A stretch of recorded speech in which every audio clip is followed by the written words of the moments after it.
Assalamualaikum warahmatullahi wabarakatuh. Waalaikumsalam warahmatullahi wabarakatuh.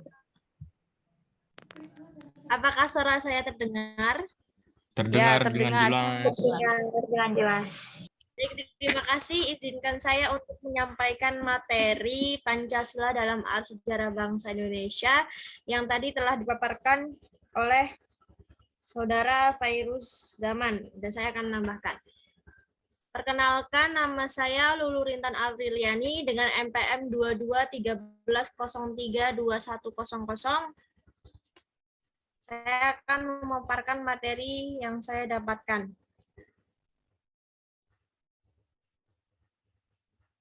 Pancasila sebagai kajian sejarah. Pancasila sebagai kajian sejarah dibagi menjadi beberapa poin. Yang pertama, sumber historis Pancasila. Sumber historis Pancasila.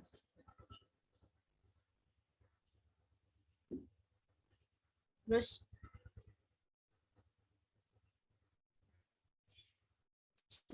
sumber historis Pancasila yaitu nilai ideal Pancasila sudah ada bagian dalam adat istiadat kebudayaan dan aliran yang bertumbuh dalam kehidupan bangsa Indonesia sejak zaman dahulu.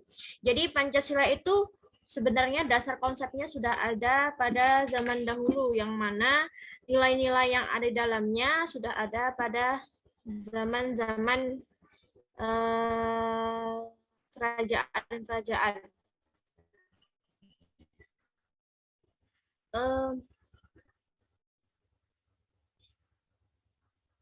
Misalkan saja adab ketuhanan yang sudah terdapat pada zaman dahulu, meskipun dalam praktik pemujaannya yang beraneka ragam, tetapi legalitasnya itu masih tentang adanya Tuhan yang diakui. Lalu yang kedua,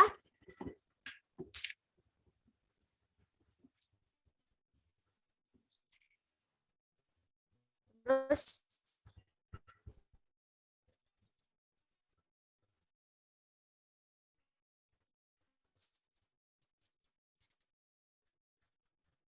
itu pada era kemerdekaan, sejarah perjuangan bangsa kemerdekaan, di mana sebagai dasar negara sendiri, Pancasila merupakan dasar negara Indonesia yang mengandung nilai-nilai.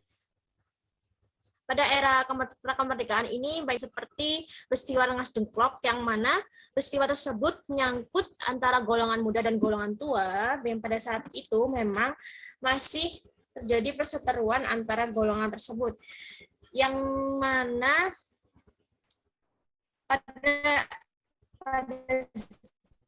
pada golongan muda menginginkan bahwa terlaksananya proklamasi dengan cepat, karena pada saat itu golongan muda sudah mendengar dan golongan muda takut bahwa golongan tua terhasut oleh Jepang kembali.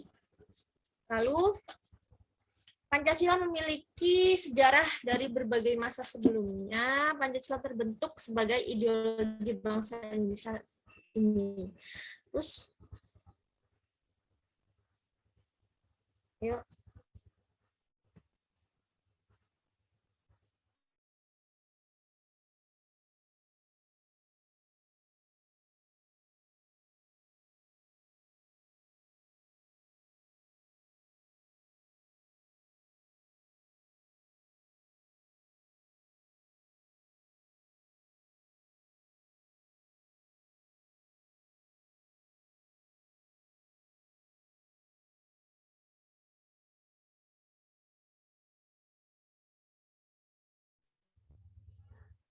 Pada kala itu, Indonesia masuk ke dalam kurun percobaan demokrasi multipartai dengan sistem lembaga parlementer atau sistem pemerintahannya dikepalai oleh presiden dan sistem pemerintahannya dikepalai oleh Perdana Menteri.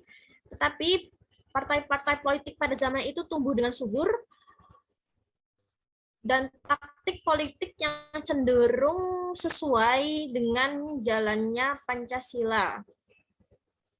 Pancasila saat itu mengalami masa kejayaan. Selanjutnya pada akhir tahun 1959, Pancasila melewati era kelamnya di mana masa ini Presiden Soekarno menerapkan sistem demokrasi terpimpin atau kekuasaan pemerintah berada di tangan presiden. Pada masa itu juga Presiden Soekarno dalam rangka tetap memegang kendali kebijakan terhadap berbagai kekuasaan. Pada akhirnya tatanan ini seakan menyimpang dari ideal-ideal yang ada dalam Pancasila itu sendiri. Salah satunya adalah sila kemusyawaratan. Pada 11 Maret 1965, Presiden Soekarno memberikan kewenangan pada Jenderal Soeharto atas Indonesia, yang mana pada saat itu memang ada pergolakan yaitu G30 SPKI yang pada saat itu Presiden Soekarno memberikan mandatnya kepada Soeharto untuk memimpin negara Indonesia. Akhirnya pada masa negeri Presiden Soeharto kemudian menjadi core values dan akhirnya kembali menodai ideal-ideal dasar yang sesungguhnya tertera pada Pancasila itu sendiri. Lalu pada era Orde Lama, pada periode ini Pancasila dipahami berdasarkan ideal yang berkembang pada situasi dunia yang waktu itu diliputi oleh kerusuhan di dalam suasana transisional dari masyarakat terjajah menjadi masyarakat merdeka. Pada periode ini, pada tahun 1945 sampai 1950, nilai persatuan dan kesatuan rakyat Indonesia masih tinggi karena menghadapi Belanda yang ingin mengamankan daerah-daerah jajahannya di Indonesia. Namun setelah penjajah dapat diusir, bangsa Indonesia mulai memperoleh tantangan dari dalam negeri sendiri, seperti banyaknya pertentangan dan banyaknya permasalahan. Dalam kehidupan politik, sila keempat yang mementingkan demokrasi musyawarah dan mufakat tidak dapat dilaksanakan karena demokrasi yang diterapkan adalah demokrasi parlementer atau demokrasi yang dipegang oleh Perdana Menteri. Presiden semata-mata berfungsi sebagai kepala negara saja, sedangkan kepala pemerintahan yang dipegang oleh Perdana Menteri. Jadi sistem ini mengakibatkan tidak adanya kestabilan pemerintah. Pada dasar negara yang digunakan adalah Pancasila dan Undang-Undang Dasar tahun 1945 yang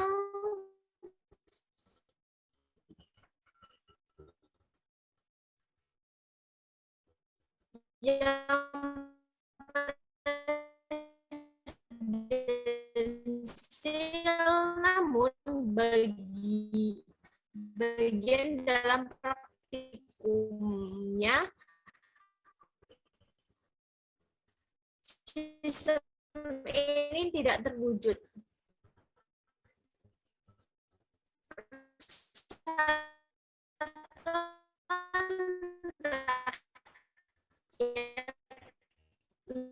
Indonesia mulai mendapatkan tantangan dan munculnya upaya atau cara mengganti Pancasila seperti dasar negara ideologis seperti komunisme melalui perjuangan di Madiun pada tahun 1948. Pada yang keempat yaitu era Orde Baru.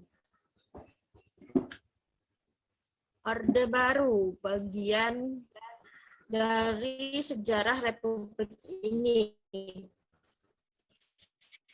Yang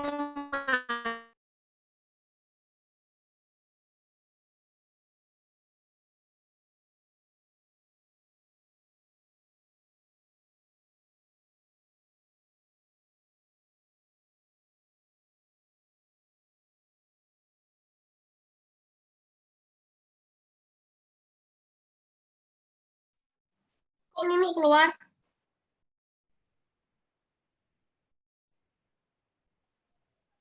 Nge-lag kayaknya lu sinyal lalu. Iya. Tadi kayaknya juga dia ini apa namanya suaranya kayak gitu. Jaringan saya sedang Lalu di era reformasi. Ya Allah, maaf, suaranya memang lagi susah sinyalnya ya. Jadi mohon dimaklumi. Lalu yang kelima yaitu era reformasi. Ya, ada apa ya, Kak? Era reformasi. Enggak kepencet tadi. Oh iya ya. Lalu yang kelima yaitu era reformasi. Boleh diganti virus slide-nya. Maaf, Saudari Lulu. Kata reformasi secara Bentar. ya, kata reformasi secara Bentar. etimologis berasal dari kata reform. Sedangkan secara harfiah, reformasi mempunyai pengertian suatu kiprah yang memformat ulang atau membersihkan ulang, membereskan atau memperbaiki ulang hal-hal yang menyimpang untuk dikembalikan pada format atau mulanya sesuai dengan tambah nilai-nilai ideal yang dicita-citakan rakyat.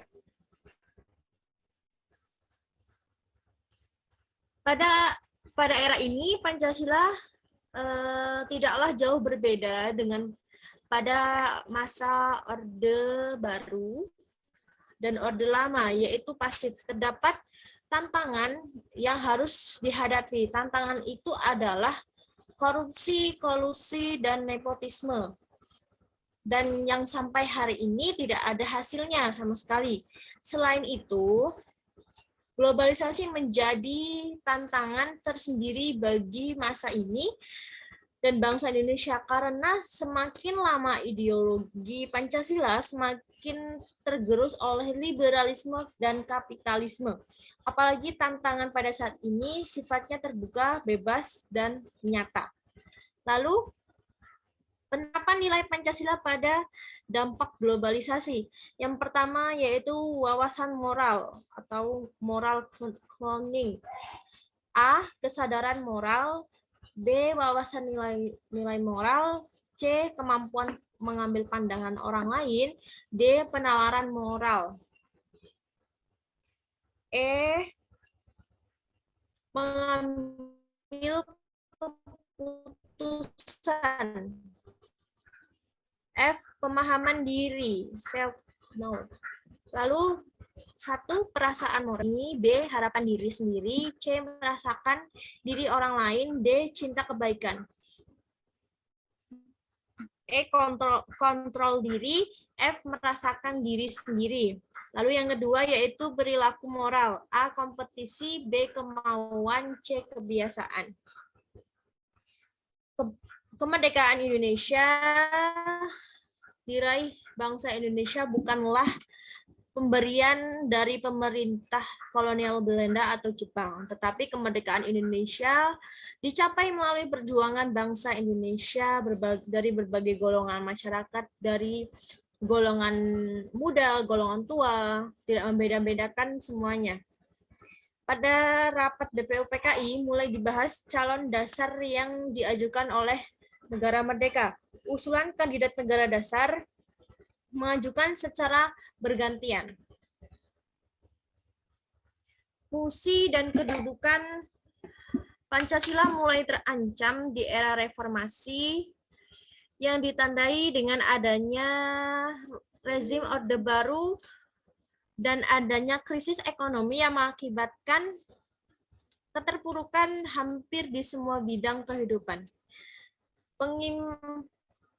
Pengimplementasian ideologi Pancasila masih kurang saat ini. Hal ini terlihat dari beberapa bidang kehidupan. Yang pertama yaitu bidang sosial. Generasi muda memiliki beberapa permasalahan yaitu mabuk-mabukan, bolos sekolah, seperti trek-trekan di jalan, dan lain-lain. Yang kedua yaitu bidang pantas dengan umur atau bidang sosial budaya yang memiliki beberapa permasalahan yaitu generasi muda berpakaian tidak pantas seperti umurnya, yaitu seperti anak kecil yang memakai baju sangat minim seperti orang dewasa, ataupun orang dewasa yang memakai baju-baju yang sangat minim dan tidak sesuai dengan nilai-nilai sosial yang ada di masyarakat. Yang ketiga yaitu bidang sosial ekonomi, memiliki beberapa permasalahan, yaitu seperti generasi muda susah mendapatkan pekerjaan karena sulitnya lapangan pekerjaan. Ya, yaitu ada beberapa lagi seperti banyaknya pembudayaan lulusan sarjana tidak memiliki pekerjaan, sehingga akhirnya pekerjaan banyak pembudayaan sarjana yang tidak memiliki pengalaman. Pancasila memiliki makna tersendiri, yaitu banyak ragam tetapi tidak tetap mewujudkan persatuan.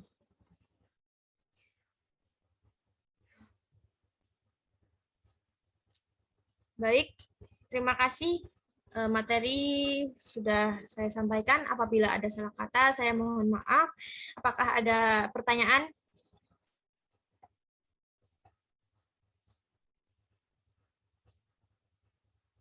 Apakah ada saran dan kritikan?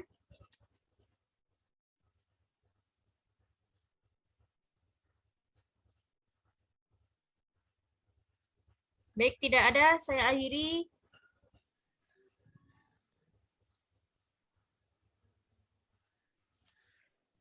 Ini gua lagi. Ya, Pak Zaman.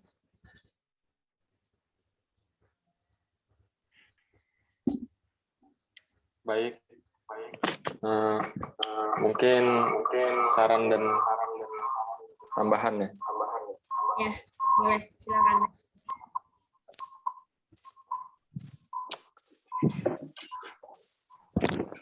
Untuk dari segi presentasi sudah bagus ya. Ya. Mungkin dari PPT-nya yang tidak sesuai dengan presentasi. Ada beberapa materi yang tidak dijadikan materi PPT dan begitu. Terima kasih kepada Baik, terima Lulu. kasih atas sarannya. Saya terima. Semoga menjadi lebih baik ke depannya. Baik, ada lagi? Cukup. Baik, saya akhiri. Wassalamualaikum warahmatullahi wabarakatuh. Waalaikumsalam warahmatullahi wabarakatuh. Habis ini aku ya? Ya.